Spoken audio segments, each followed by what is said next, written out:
Hello MotoGP fans, welcome back to ZNGP today. The atmosphere inside Ducati Lenovo's garage is growing tense. With Marc Márquez now leading the World Championship by 32 points and Pecco Bagnaia trailing in third, a daunting 93 points behind, differences in development strategy are bubbling into public view. At the heart of the issue is a growing disagreement between Ducati's two factory riders over new aerodynamic and braking developments following the Aragón GP. In the ever-competitive landscape of MotoGP, few figures are as enduring and unmistakable as Alessio Uccio Salucci. The lifelong friend of Valentino Rossi and team manager of VR46's Racing Team, Uccio sat down with Mo to discuss his journey, the team's current partnership with Ducati, and his thoughts on the man dominating the 2025 season, Marc Márquez. Amid personal reflection, professional transition, and the swirling uncertainty of MotoGP's 2025 rider market, Jack Miller remains one of the grid's most authentic voices. In a candid conversation with MOW, the Australian opens up about his life between continents, his belief in former teammate Pecco Bagnaia, and his current mindset as the paddock braces for big moves, including the rumored arrival of Toprak Razgatlioglu. With a World SBK crown secured and a Yamaha reunion on the horizon, Toprak Razgatlioglu is finally set to enter the world of MotoGP. After years of speculation, test rumors, and a detour through BMW's history books, Yamaha has confirmed that Toprak will ride the M1 right after the Superbike season, and likely well before the official 2026 MotoGP debut. Don't forget to click subscribe button and the bell icon for MotoGP news update.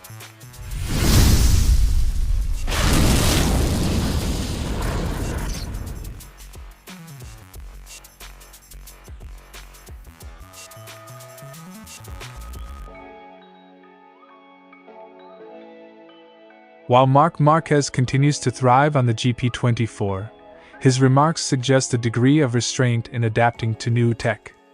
After the Aragón race, he revealed he was using the same bike configuration as his brother Alex Marquez on the Gresini squad. On Sunday in the race we were using the same bike as Alex's, because we still have to finish setting up those new things. Marquez's statement. Ducati's plan had been for the factory team to gradually test and implement updates, aerodynamic, material, and otherwise, to widen the gap with the satellite bikes. But right now, that gap remains theoretical. In the post-race test, Ducati introduced a new fairing aimed at lightening the bike and improving manageability. Reactions from the two riders could not have been more different. "It was the most positive test I've done all season. I like the new fairing and I'm looking forward to putting some miles on it," Pecco said. "We have to analyze it thoroughly, test it on another track, and introduce it little by little," Marc added. Bagnaia is eager to fast-track the update, while Márquez urges caution. With homologation rules in play and Misano fast approaching, Ducati must decide soon whether to commit, or risk splitting development paths for its top riders. Beyond fairings, brake disc size has become another friction point. Ducati has allowed riders to test 355mm front discs, up from the standard 340mm. "I didn't notice a difference, only the temperature and slightly more weight. You can only really benefit at turn 1 and turn 16, Marc added. "We've changed the brakes. I felt much better. I'm the one who brakes the most, and the 340s weren't enough. The 355s helped me manage it better," Bagnaia concluded. Bagnaia's sensitivity to micro-details leads him to seek every marginal gain, while Márquez prefers to adapt around the machine. The contrast reflects broader differences in their racing DNA, analytical versus instinctive. The deeper concern is structural. Ducati's development strategy hinges on consensus. Pecco reportedly prefers reverting to last year's GP24 base. Marc, satisfied with the current 2025 spec, may not see the point. "The sensations were good, but the times with the standard version were similar. We have to work on the balance," Marc concluded. Ducati cannot homologate an engine or aerodynamic spec without alignment from both factory riders. As things stand, there's a real risk of the factory team being pulled in two directions, or stagnating due to indecision. The championship standings say one thing, but the Ducati Lenovo box tells another story entirely. The diverging preferences of Marc Márquez and Pecco Bagnaia may shape not just their title chances, but the entire development trajectory of the Des Mercedes-I.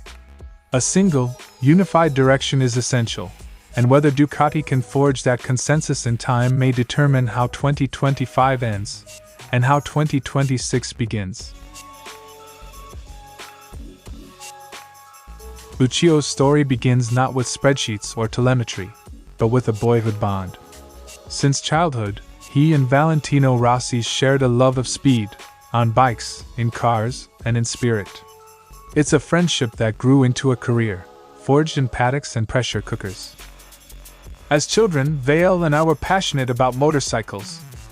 As soon as he started racing, I was always by his side. We've had good times and difficult ones. Uccio's statement. He was there before the first title, and he's here now, leading VR46 through its most ambitious chapter yet. Despite his managerial role, his love for bikes hasn't dimmed. These days, it's beach rides at a relaxed pace, no race lines, no lap times, just joy. 2025 marked a turning point for the team. With full factory support from Ducati, VR46 now enjoys the same level of technical integration as the Lenovo factory team. Engineers, data streams, and rapid upgrades now flow directly into the VR46 box. We share everything with Ducati. We have faster data, more developments, more support. Totally noticeable. That synergy, he believes, is a game changer, especially with the evolving GP25 bike. Though the GP24 has plateaued in its development, the GP25 still holds considerable room for growth, something VR46 hopes to capitalize on in the second half of the season.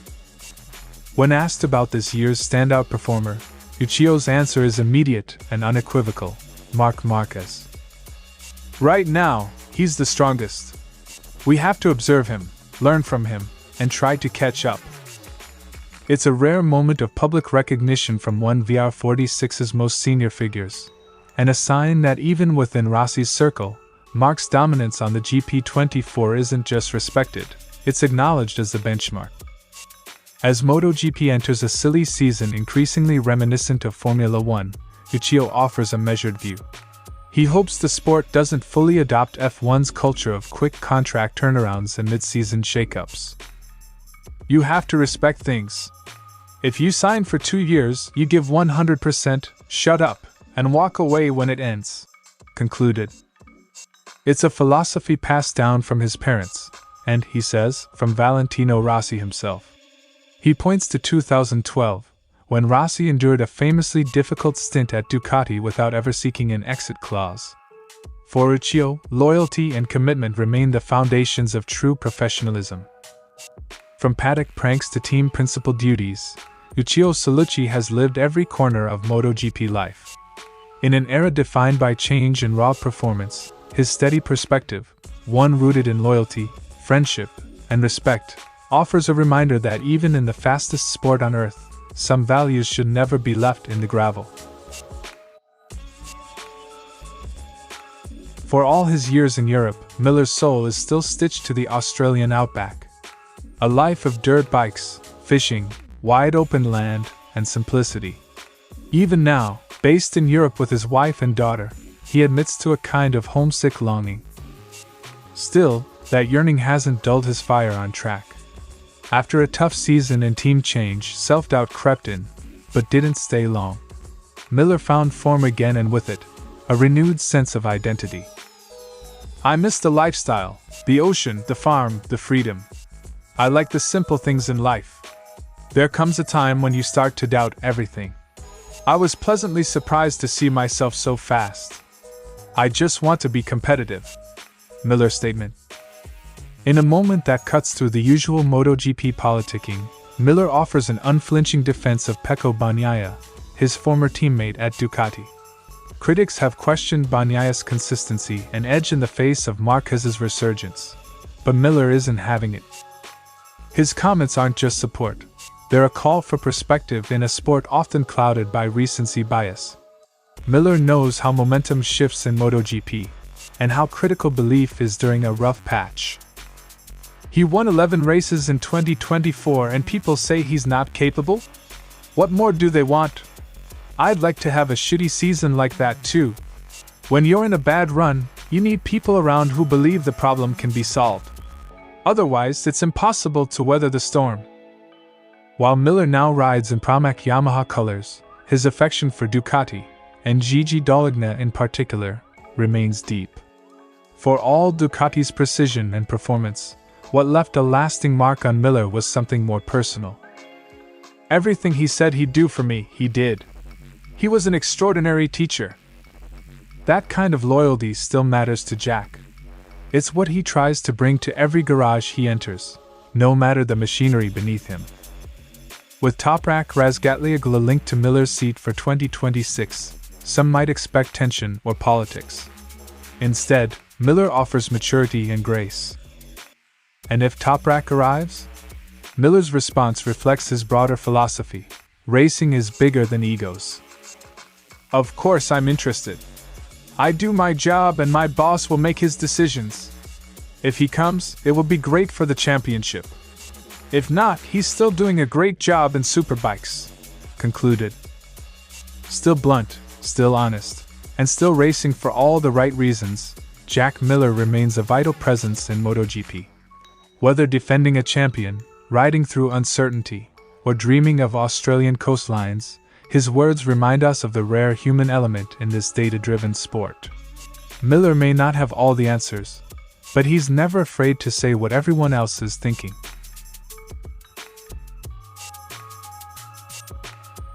October 19th marks the end of the 2025 World SBK season, and almost immediately, Toprak Razgatlioglu will return to Yamaha's MotoGP garage, this time, not as a curiosity, but as their 2026 factory-backed recruit via Pramac.